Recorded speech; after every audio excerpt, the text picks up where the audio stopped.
Hai guys, Assalamualaikum warahmatullahi wabarakatuh. Jumpa lagi di channel aku guys. Gimana kabar kalian? Semoga kita sehat selalu ya guys. Seperti biasa, aku akan jawab beberapa pertanyaan dari kolom komentar. Tonton videonya sampai habis ya. Ada pertanyaan masuk terkait PIN. Saya pernah ganti PIN kartu ATM, tapi anehnya mobile banking BTN PIN-nya tidak berubah. Masih pakai PIN yang lama. Kalau di input PIN yang baru itu nggak bisa. Mas atau mbaknya uang samar. Jadi kalau misalnya BTN Mobile dan juga kartu ATM itu beda.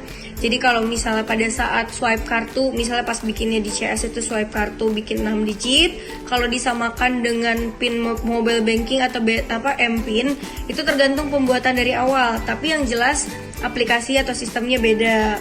Kalaupun disamakan, ya tergantung dari nasabah asal jangan tanggal lahir. Jadi MPIN dan juga kartu ATM itu beda. Jadi semisal untuk mobile bankingnya terblokir, kartu ATM itu masih bisa digunakan. Jadi simpelnya seperti itu. Ada pertanyaan masuk terkait dengan aktivasi BTN Mobile. Nah, pertanyaannya tuh bingungnya apa nih? Bingung kak, nggak bisa, gimana ya kak solusinya? Kalau bisa dibikinin tutorialnya kak, masih nggak bisa ini pakai aplikasi BTN Mobile. Nggak bisanya karena apa? Ada aplikasi yang tidak download di Play Store kah? Atau memang downloadnya bisa tapi aktivasinya nggak bisa dikarenakan settingan premium teksnya atau SMS premium belum diaktifkan? Atau memang nomor handphonenya seperti provider XL ataupun Axis itu harus di-download dulu di My Axis. Nanti ada pengaturan tertentu, jadi SMS berlangganannya diaktifin dulu. Baru nanti untuk kirim SMS untuk dapat OTP-nya berhasil. Pertanyaan berikutnya terkait dengan pembayaran ekstra. Ada pertanyaan masuk, untuk pembayaran ekstra itu mengurangi hutang pokokkah atau pokok plus margin? Terima kasih dari Mas Galang.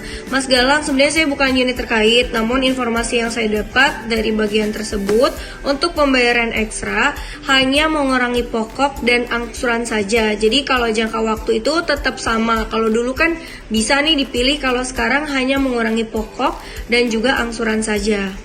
Ada pertanyaan masuk lagi terkait dengan MPIN.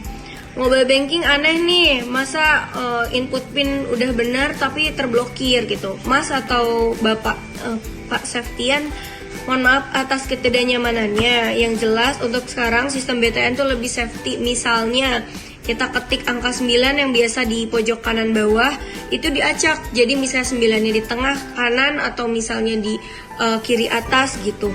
Jadi lebih benar-benar dipastikan angkanya sudah sesuai belum.